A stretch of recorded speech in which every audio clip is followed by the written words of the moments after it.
Never back down from these powerful corporations. They will cave because the truth is on your side so long as the attorney remains credible, which means the attorney is not claiming in their demand letters that something is true when it's not, and the client, more importantly, is credible.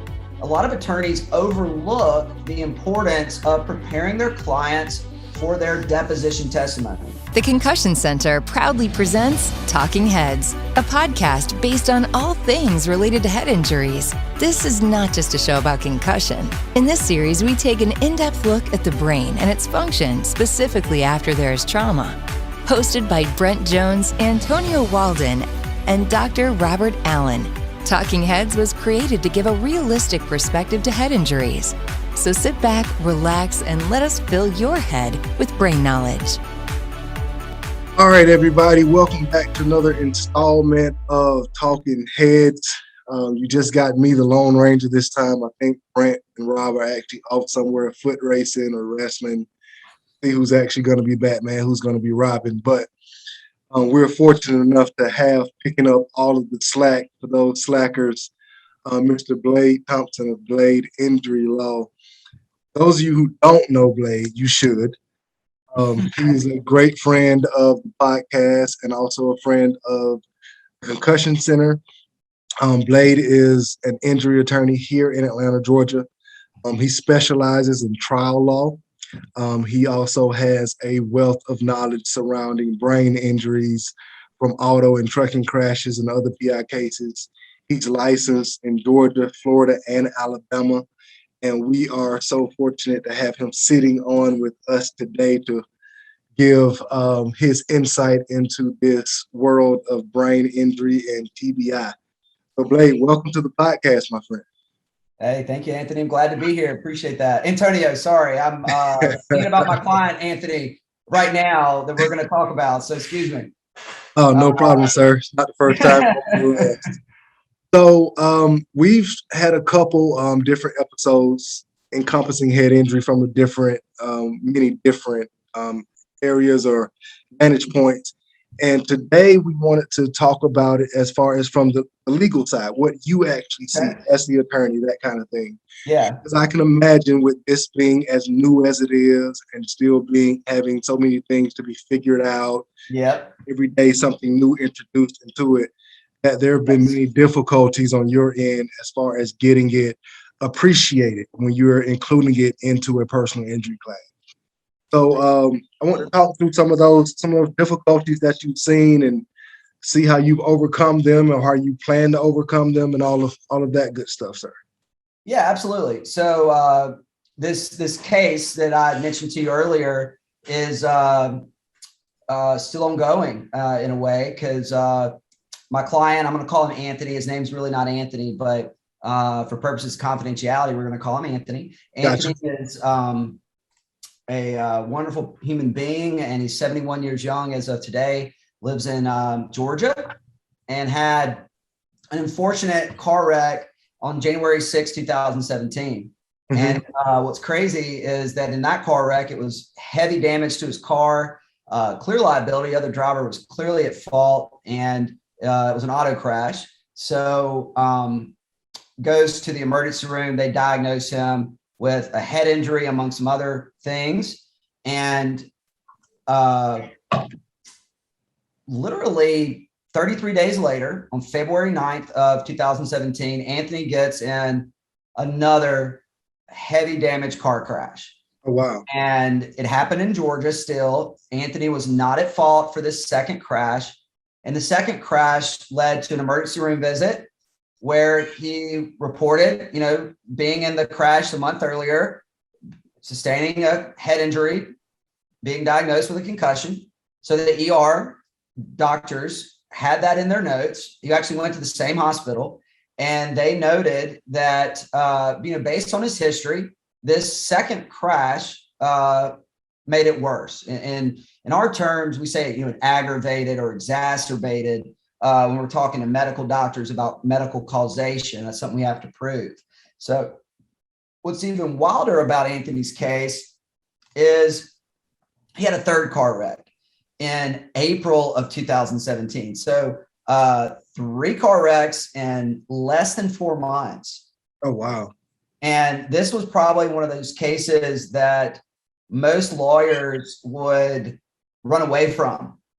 Matter of fact, I wasn't the first lawyer he had, not because he had to fire a lawyer or whatever, but the lawyer who handled his case was a dear friend of his, and the dear friend, the lawyer, retired. And so his son-in-law picked up the case and called me because he knew I liked brain injury cases and he knew I fought hard.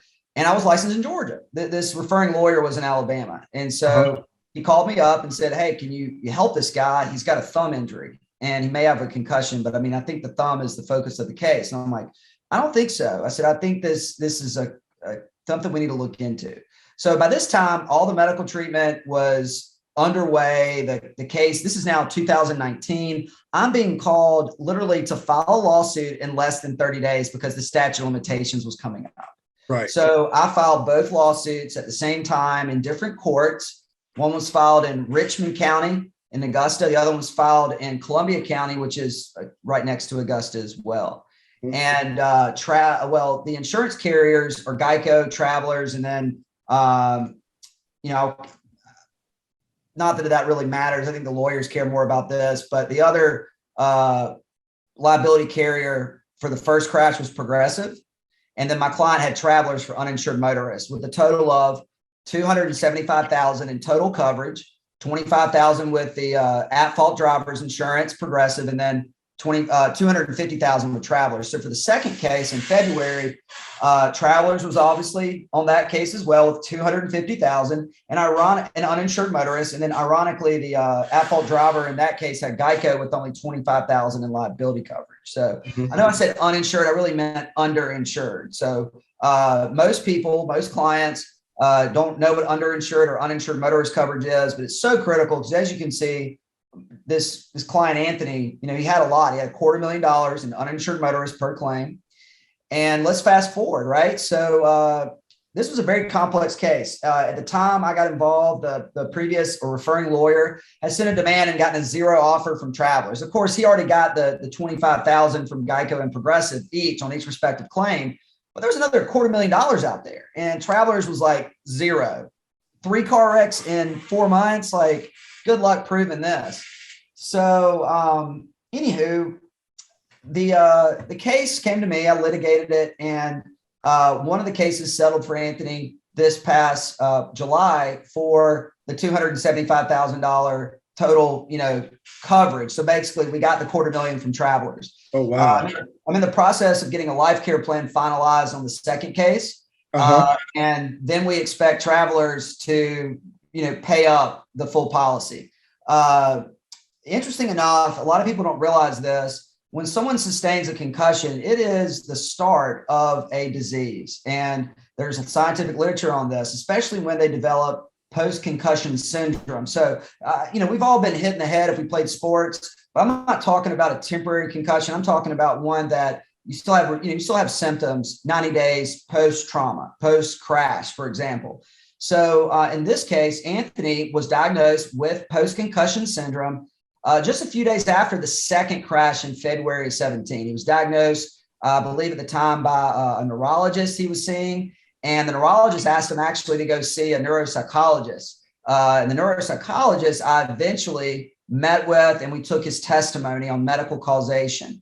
The neuropsychologist has been treating Anthony for now 3 years, if not 4 years, and will be his neuropsychologist for many years to come. Now, a neuropsychologist is not a medical doctor. They are they have a PhD and a license in the neuropsychology world, but so they don't really, don't perform surgery, but they do a lot of cognitive testing. I mean, I'm very familiar with this in my area, but a lot of people are not. So if you want to learn more about neuropsychology versus neurology, just Google it. They're two different things. A neurologist is a medical doctor, a neuropsychologist is not. So, but it's phenomenal because neuropsychologists, one of their goals in testing patients, and they all have their own unique tests, and they won't give them out because that's considered their like private confidential data. They don't want their tests getting out so then people cheat on their tests. But their job is to test credibility. And that's very important in any case brought by a plaintiff in the civil justice system here in the United States of America, because credibility is the only way the civil justice system will protect you. If you're honest, you're truthful, you talk about the good and the bad, the highs and the lows, you're bulletproof. But if you hide things, if you are evasive, or if you exaggerate or even undermine what's going on, you're doing yourself a disservice. So let me just mention this, and I'm going to quiet down and let you ask some follow-up questions. But this is very important for our listeners. Never back down. Never let your lawyer back down. And if you're an attorney listening, never back down from these powerful corporations. They will cave, because the truth is on your side so long as the attorney remains credible, which means the attorney is not claiming in their demand letters that something is true when it's not. And the client, more importantly, is credible. A lot of attorneys overlook the importance of preparing their clients for their deposition testimony. The most important deposition in any personal injury case is the plaintiff. That's the person who's injured bringing the claim. So in this case, Anthony is the plaintiff. And I did a lot more than just preparing Anthony on the day of the deposition. I met with him. We talked about credibility. We went over the medical records. We talked about really what are the defense's strong points, right? And so at this point, before he was deposed, Travelers was still at offering zero, even with me involved with all my knowledge and expertise. So I got a demand out to Travelers, and I outlined very well the causation elements that we've gone over today, about the wrecks. These are all very severe wrecks, but clearly in the medical records, the doctors are saying the first one caused the TBI, the second one exacerbated it, and the third one didn't do anything. Here's what's important about that second case, and it ties into the life care plan I was mentioning. When you have post-concussion syndrome, you are at a greater risk of developing Alzheimer's disease, or AD, than you would without a concussion. Now, when you have a second concussion, your likelihood of developing Alzheimer's disease is significantly increased, significantly. And that's why I said earlier, a concussion is the start of a disease. Mm-hmm. And so my client, 71 years old, but he's got the brain of a 90-year-old person. I mean, these defendants killed him. I mean, literally, they took away the best mind this man had. He's a life insurance agent. He swims every day. He actually still works. I mean, you can still live a fulfilling life with a concussion. Right. And I'm talking about a mild concussion, right? It's still permanent. It's still a disease. It still leads to Alzheimer's disease. But you look at someone with a concussion, they look like me. They look normal. They look like you. They look normal.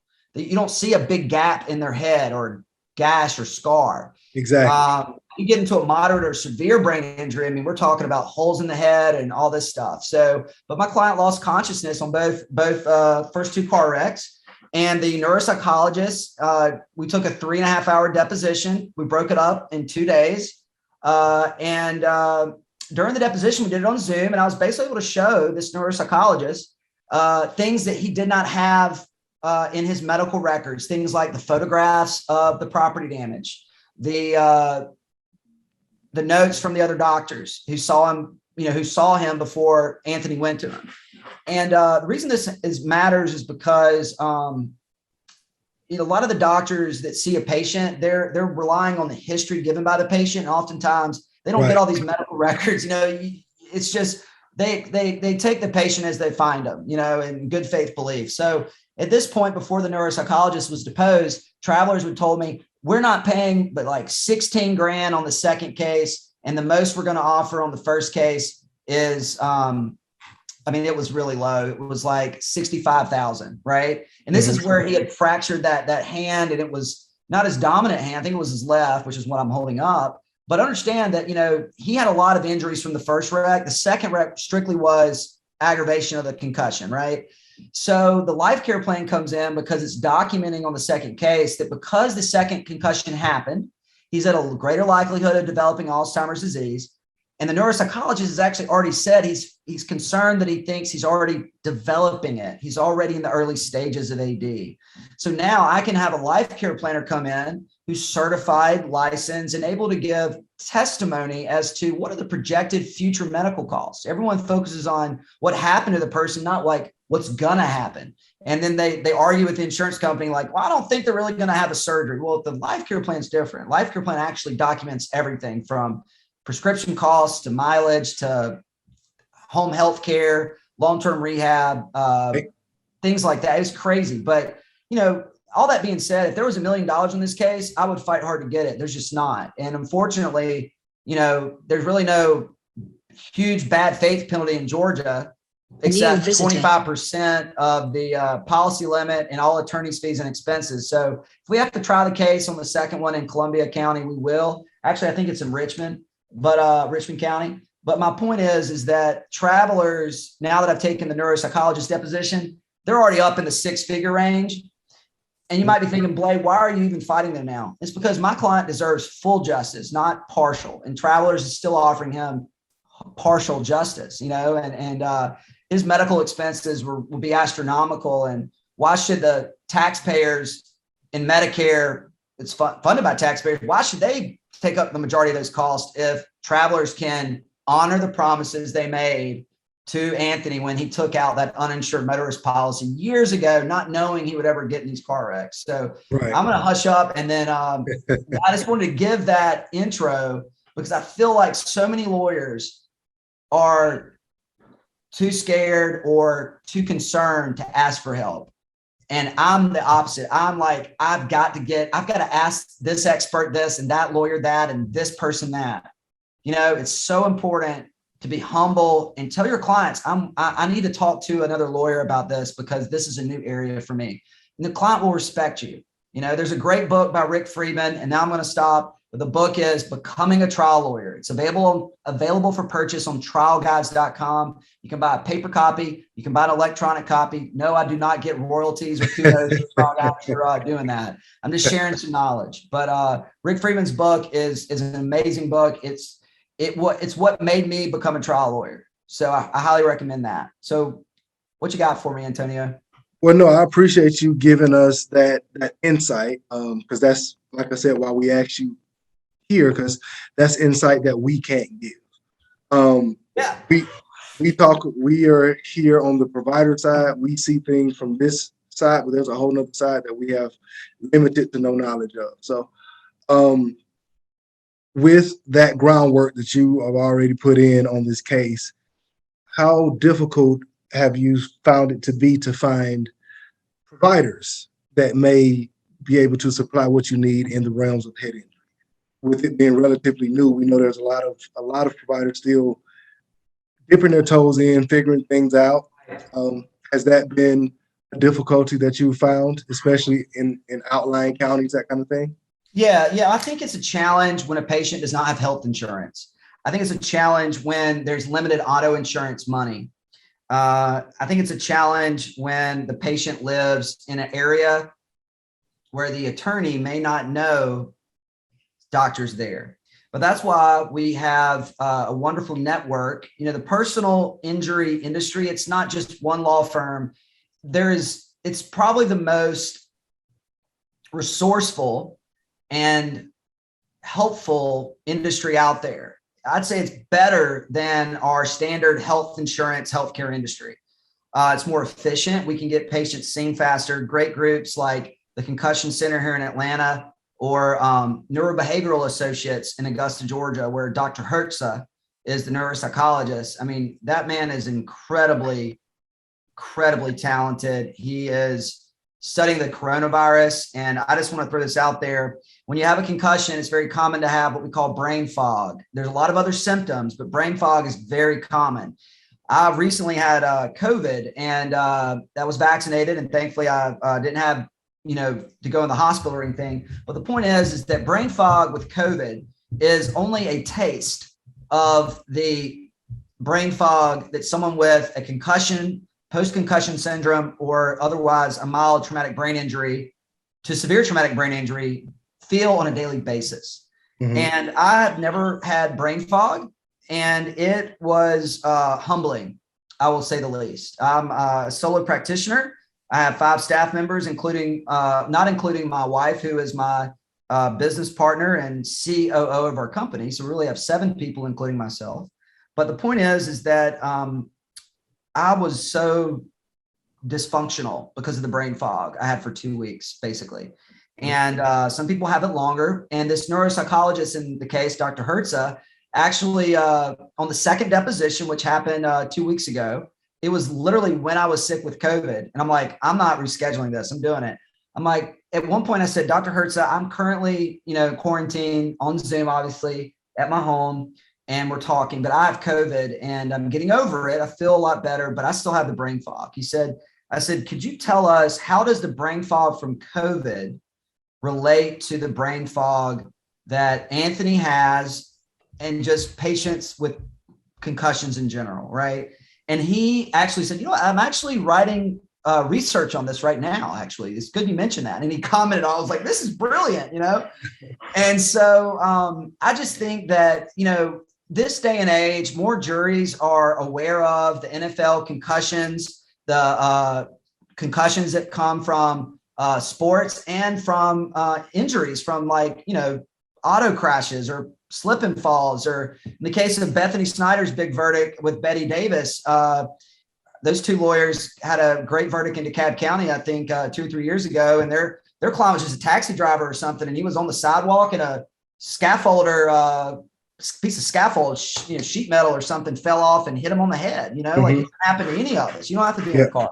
So I just say all that because a lot of people nowadays, lawyers are scared because there are these law firms, the defense law firms, the insurance companies, these powerful corporations, and these deceptive doctors that they hire to say, oh, this is just PTSD. This is some emotional issue. This isn't a concussion syndrome. This isn't a traumatic brain injury. This is all in the person's head. They're faking it or something. They're lying. And so long story short, that's intimidating, especially when you may not be comfortable in this area. And all I could say is, take courage, because the truth's on your side. The doctors that the patient's seeing, they're going to advocate for their patient. Remember the Hippocratic Oath, do no harm. They're going to do everything they can to help that patient. So you got to do your job as a lawyer, just to put your head down, like in football or rugby, and plow through the defense. And, be professional, be courteous, but that client of yours is depending on you. So I'm glad you mentioned that, Blade, because I also wanted you to talk to the technologies that are being used as far as diagnosing and documenting head injuries. Oh, yeah. Do you find that sometimes it's just a lack of documentation?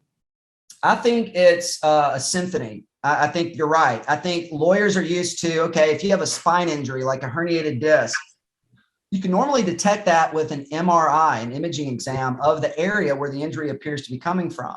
With a brain injury, the brain is a more complex organ, should I say. It is just as important as our heart, and you've got levels of vertebrae in the back. You only have one brain. And yeah, the brain is divided up into parts, but sort of like an impact to your front, maybe different concussion symptoms and impact to the back or the side or the top. But all that being said, you've got to do eye tests, hear tests, smell tests, cognitive tests, imaging. There's so many things you got to do. And here's the good news. Treating a traumatic brain injury may cost money long term, but I firmly believe it is one of the most economically feasible injuries to treat, to deliver top-notch results for your clients. Here's what I mean by that. A lot of times, lawyers and the adjusters from the insurance companies, they focus on the amount of the medical bills. Move that out of the way with the brain injury. Talk about the human damages, the pain and suffering. Get 50 before and after witnesses that could say 30 seconds to 90 seconds about how Anthony has changed. The post worker, the secretary at the insurance agency, the milkman, the mailman, the grocery store person. This small towns or large towns, people know people. And they don't have to be family. They don't have to be friends. Just someone that says, you know what, that man used to come in to my post office every day. and we'd have a conversation. Now he comes in and he doesn't recognize me. Mm-hmm. And I know something happened to him and his memory's not there because he forgets his wallet all the time. He forgets where his car's parked. He comes in and asks us where it is, thinks it's stolen, random crap like that. But going back to your point about technology is so important, but you can't just go to one place to treat a concussion. You've got to do the symphony, neurology, neuropsychology, imaging, the lay witnesses that I talked about. We call them before and after witnesses. There's the ER doctors, the EMTs, the plaintiff's wife, the plaintiff's kids, their extended family. These people care about these plaintiffs. They will go to bat for them. Just don't get overwhelmed because I said 50, 10 to 20, but get them. They're important. Right. There is a total picture of a concussion that needs to be painted, not just one side of it. As well, here at the Concussion Center, we focus on 6 different trajectories of a head injury when we're assessing someone to give that total picture of it. Like you mentioned, the cognitive, the motor, the cervical. We even, like you alluded to earlier, do a PTSD screening to highlight anxiety, that kind of thing there. Even with all of the technology and the documents and notations that they prove, have you seen where it's just still hard to explain?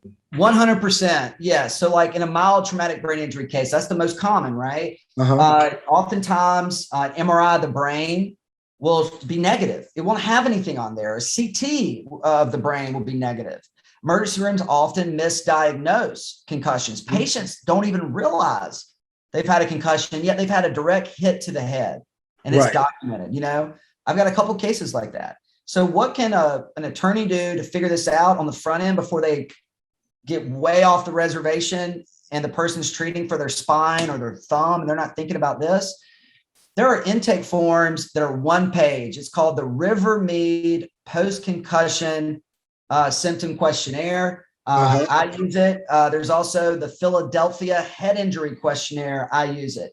The listeners can email me, blade@bladeinjurylaw.com, or you can call me, 470-350-8200. That's my cell phone.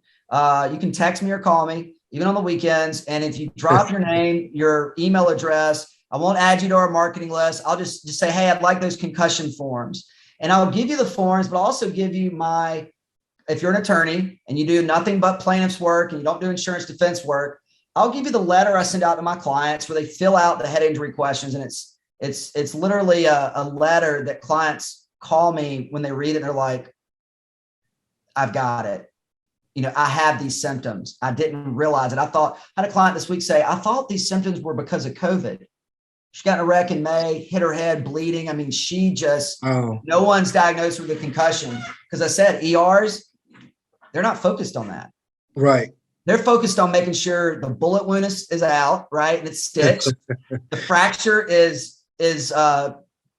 goes from displaced to whatever. You know what I mean?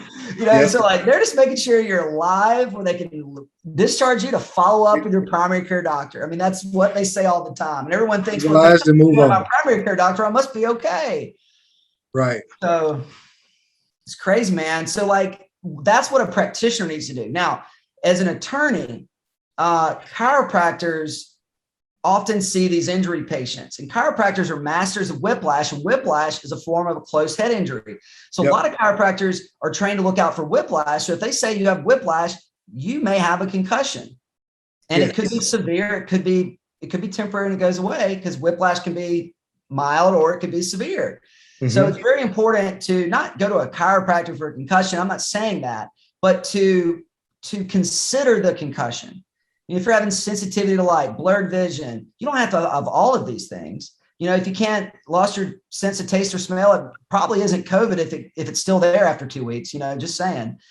And, all these things are a factor. Vision is changed, whatnot. There's a whole bunch of things that go into it. Mood disorders, personality changes, behavioral changes. But, the technology is, you don't just go and get an MRI. You've got to have cognitive tests by neuropsychologists at some point. Now, I'm not saying everyone needs to go see a neuropsychologist. You do not need to see a neuropsychologist until at least a year after your head injury, after, you're getting nowhere with a neurologist. And neurologist is like, I think you need to go see a neuropsychologist because you've obviously got something that is needing some cognitive testing that they can do. Getting a VNG test, which is something y'all offer as well. Be careful though. I mean, I think a lot of attorneys think that concussion testing should be, $20,000 for a VNG. Right. I mean, it's not even $10,000. VNG is way less. And there are great groups you'll work with like Topple Diagnostics that does a lot of vestibular testing. Uh-huh. And so if you don't know what these words are, please Google them. That's what I do. I'm not a medical doctor. But I Google, and there's a great thing called WebMD. I'm not talking about Facebook Google. I'm talking about actually going to .org or go to the Mayo Clinic website. These are credible. Go to John Hopkins website. Go to the Centers for Disease Control. Everyone thinks about the Centers for Disease Control when it comes to coronavirus or the, other things like that. But no, like the Centers for Disease Control focuses heavily on concussions. This is what I say at the beginning of the podcast. A concussion is the start of a disease. So there you go. Awesome. Well, hey, we appreciate your time. And as Blade said, if you have any questions, you can reach out to the Concussion Center at any point in time. You can get us on our Instagram at the Concussion Center, or you can check us out on our website at concussionctr.com. Ask us any questions, any help that you may need, whether you're a provider and you think someone may have a head injury, or you're an attorney and you don't know how to effectively screen for head injuries. We're here to help as well, too. Blade, thank you for your time, my friend. Is there anything you want to leave us with in closing? Yeah, I'd say this one thing. I'm 36 years young. I've been practicing law for almost 10 years, and never think you're too inexperienced, too young, or not good enough to advocate for your client if you're an attorney. And patients out there who have a pending injury claim, trust your attorney, but be humble with them, be patient with them, and make them feel comfortable with telling you where they're not comfortable. Because I think, having an open line of communication is very important. And I'm not the expert. I'm just someone that's been baptized by fire. So thank you. Well, hey, we appreciate your time, Blade. Everybody, we appreciate you tuning in to this episode of Talk-N-Headz. We will be back on air here soon. Until then, if you need us, you know how to find us. The Concussion Center on all of your streaming, all of your social media, all of your websites. Have a good day. Blade, thank you. We'll talk to you soon. Appreciate you. Thank you for listening to Talking Heads. This podcast has been brought to you by the Concussion Center. We appreciate the opportunity to fill your brain with some new information regarding head injuries. If you have any additional topics you would like us to cover, please reach out to us on our various social media platforms at the Concussion Center, or hit us up on our website at concussionctr.com.